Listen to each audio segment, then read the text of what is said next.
шөнө харсан сонин эмэгтэй. Энэ явдал 7 жилийн өмнө тохиолдсон юм. Тэр өдөр би илүү цагаар ажилласан учраас гэртээ их оройтож харж явлаа. Орой болсон учраас зам сэлүүхэн байсан тул би шовдгонд авхисаар галт тэрэгний гарманд тулж ирэн зогслоо. Гарамны хоёр талаар явган үний зам байхгүй байсан бөгөөд хүн шиг өндөр ургасан өвс ногоо битүү ургасан байв. Гэхдээ өвсөн дундаас цав цагаан царайтай хөх өнгийн даашинцтай эмэгтэй гараад ирлээ. Тэр гартаа цагаан өнгийн баатантай зүйл яг л үлгийт үхүү хүчиг юм тэрвэрсэн харагдсан. Би нойрмог байсан учраас нээхэн бодлогыг хажуугаар нь өнгөрлөө. Тэр хүүхдээ нүүрлэг ойртуулан ямар нэг юм шивнэх шиг боллоо. Би түүний яг хажуугаар гарахад бидний нүд мөргөлдөв. Тэрний нүд тэр чигтээ хар болсон байсан ба би шууд л ямар нэгэн зүйл биш байгааг мэдрэн хаазаа өгөн бушуухан явлаа. Урд талиндаа гарахад өнөө хүүхэн амаа амар том ангаачихсан наашаа харж байсан. Би дугуй унах дуртай. Би дугуй унах дуртайч ажил ихтэй байдаг учраас тэр болгон унаад байдаггүй. Хаяа нэг амралтын өдрөөр уулын замаар дугуйтайгаа аялна. Өнгөрсөн голден уикээр би ээж аавындаа очлоо. Төрлөх гэртээ очоогүй утсан би дугуйгаа авч авахач марцсангүй. Анх миний нууж утсан газар юмнаас хол байсан учраас би ийш тийш гарахдаа дугуй унах болсон юм. Ягаад ч дугуй унах надад маш их таалагдж билээ. Би гэртээ очиод эртхэн амраад өглөө эрт босч дугуй унахаар гарлаа. Хөдөөний агаар маш цэвэрхэн бөгөөд цаг агаарч цэлмэг сайхан байв. Би уулын замаар явж байгаад замын хажуугаар урсах булаг байхыг болоод уснаас аваад үргэж авахар шийдлээ. Булаг руу тонгон ус авах зураа би холгүйхэн байх сүмийн жижиг модон хаалгыг харлаа. Мод гэхээсээ илүү жижиг мөчрүүдийг холбож хийсэн гэмээр байх бөгөөд хаалганы доороос булаг их аван урсаж байхыг харав. Би юу юм болдоо гэсэн шүү юм бодоод эргээд явах гэтэл миний цамцнаас ямар нэгэн зүйл татах шиг болов. Би санамсаргүй цамцаа татаж орхиход өнөөх жижиг хаалга нураад унчихав. Ийм юм боломж инэ гэж санаагүй би бушуухан хаалга засаад явах гэтэл миний ардаас сайн уу гэх дууд улдлаа. Хоолой их сарин сонсогдсон учраас би яг юу хэлсэнг нь ойлгосонгүй. Ямар тач хаалганаас уучлал хүсээд шууд л гэртээ харьсан. Сүүлд бодох нь тэр хоолой сайн уу биш үх гэж хэлсэн юм шиг санагдсан. Ямар тач надад илдэв зүйл тохиолдоогүй дээ. Дугуйны ард зуух хар устэй эмэгтэй. Би энэ түүхийг ахлах ангид байхдаа ахаасаа сонсож байсан юм. Түүний найз Кейсан найзтайгаа клубын бэлтгэлээсээ тараад явж байж. Бид хөдөө амьдардаг учраас эргэн тойронд гэрэл айл гээд байхаар юм байхгүй. Ганцхан эргийн бомбын дагуух гэрлэл бүдэг бадаг үзэгдэнэ. Кейсан болон түүний найз мопедтой явж байсан бөгөөд уул их зөөд тул тэд мопедо түрээд явж байж. Хэсэг явж байтал хэн нэгэн мопедн дээр нь сууж байгаа юм шиг хүндрээд ирж. Гайхаад хажуудах толиндоо харвал хүсэн аржаад сэгсээсэн, хувцсан цуснд будагдсан урт хар устэй эмэгтэй доош харан сууж байхыг харжээ. Кейсан юутайч харцаа мөрөлдөж болохгүй, хараагүй юм шиг явъя гэж бодоод урагш харсаар явж. Гэхдээ ардаас нь түүнийг цоолох мэд харах хэн нэгний харцыг мэдэрсээр явж. Хэсэг явсны дараа нэг мопед нь хөнгөрөөд ирж, эргэн тойрноо харвал өнөөх эмэгтэй алга болсон байж. Кейсан тавшраад урдаа яваа найзаагаа дуудахаар урагш харахад өнөөх эмэгтэй найзынх нь мопедн дээр сууж байлаа. Кейсан би энэ яг л хөлчихсөн юм шиг болсон гэх ба найзынхаа мопедыг өшөглөж найзтай мэддэгдэй гэсэн ч би энэ хөдөлж өгсөнгүй. Кейсан урагш харалгүй мопедд хүрсээр явж байх зур урдцах эмэгтэй толгоогоо бүтэн эргүүлээд түүнийг харж эхэлжээ. Кейсан харцаа мөргөлдүүлэхгүй хичээн доош харан явж ашгүй нэг юм уулын оройдор гарч ирэхэд өнөөх эмэгтэй уул мөргүй алга болсон байлаа.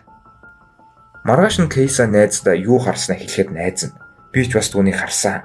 Шүн хоёулахны явж байж ард явж байгаа нэг нь гинэт чимээгүй болчихвол хинч байсан эргэж харна бидстэй гэжээ. Хэд хэдэн удаа эргэж харахад өнөөх эмэгтэй аимшиг мухаа царайг гаргасан Кейсан руу харж байж. Тэгэд л тэр хойш харахаас айн урагш харан явж эхэлж. Гэтэл түүний мопед нь хүндрээд цусны ихэн үнэр үнэрчж эхлэхэд тэр энэ удаа түүний мопедн дээр сууж байгаа юм байна гэж ойлгож. Түүний мопедн дээр суужгаад өнөөхөн эмэгтэй учир нь үл ойлгогдох зүйл чимнээд байсан гэжээ. Энэ бүхнийг сонссон Кей-сан маш их айж ахин орой ганцаараа явах болсон гэдэг. Уг явдал тохиолохоос хэдэн жилийн өмнө яг тэр ирэг дээр хинэн үл мэдэгдэх эмэгтэй цогцос давлгаан цогцогдсон гарч ирсэн бөгөөд магадгүй тэр эмэгтэй сүнс тэнд төөрч яваач байж мэдэх юм. Тол руу хараад толгойгоо 45 градус бүх хэлв.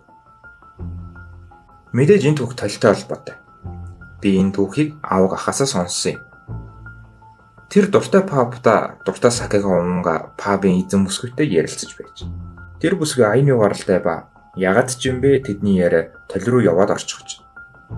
Бүсгүй хэлэхдээ тол руу хараад 45 градус толгоогоо бүхийлгөөд зүүн дараа нь баруун мөрөн дээгүүрээ хараад буцаад тол руу харахад энэ ертөнцийн бус зүйл харна гэжээ. Аавг ах маань юу ч хэлэлгүй хамраараа инээгээд өнгөрч. Гэртээ хайрж ирээд шүдээ угаах зураа эзэн бүсгийн ярьсан яриаг санаж ягаад ч юм хийж үзэхэр шийдэж. Аавг ах маань үнэхээр энэ ертөнцийн бус зүйл харсан гэх ба надад яг юу харсан огт хэлээгүй. Тол гэдэг зүйл бидний тусгалыг харуулах зорилготой ч нөгөө талаараа дөрвөн хэмжээс зүйлсийг харуулах гүүрч болдог гэлээ. Энэ түүхийг сонсоод би толны урд хугацаагаар зогсохоос аль болох зайлсхийх болсон. Хэрвээ итгэхгүй байгаа бол ягаад чи хийж үзэж болохгүй гэж.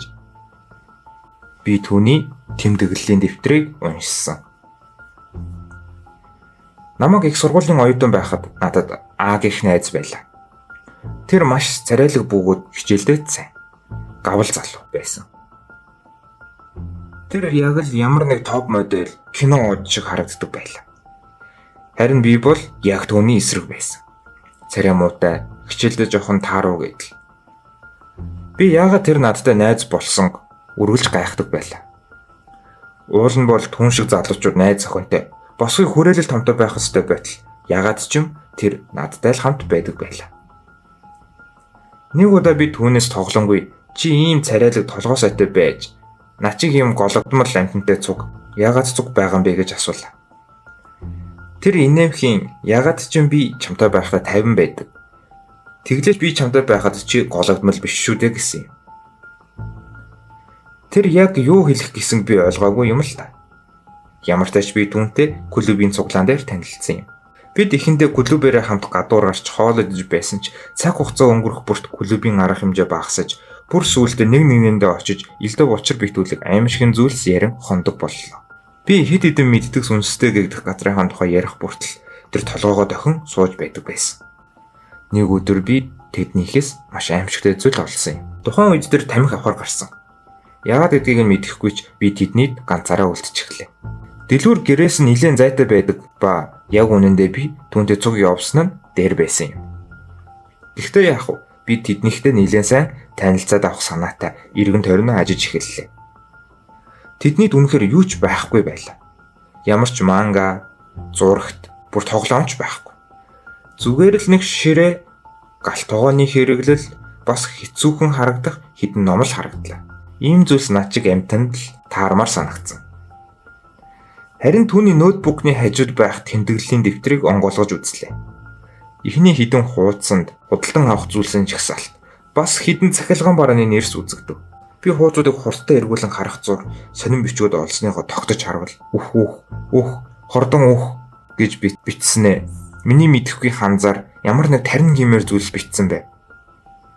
Ямар нэг хар шид эсвэл хараалуу бусад хуудсанд нь ч бас адилхан зүйлс бичсэн байснаа сүүлд нь өөрийнхөө нэрийг бичсэн байлаа.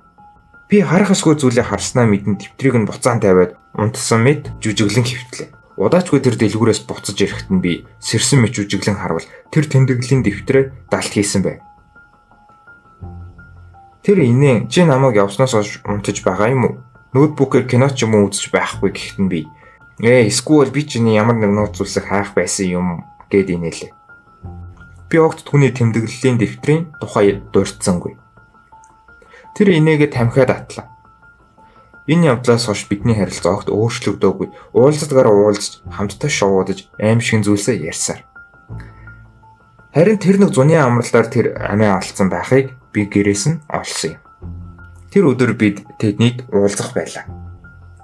Гэрийнх нь хаалгыг тогшиж үзсэн ч хариу байхгүй байсан учраас гар утас руу залгахад гэр дотор нь дуугарч байсан ба тэр огт хариу өгөхгүй байлаа. Би түүнд санаа зовон ямар нэг зүйл болвол хэрэглээрэй гэд надад өгсөн илүү түлхүүрээр хаалгыг нь онгоолгон ортол тэр буудан дээрээ сууж байлаа.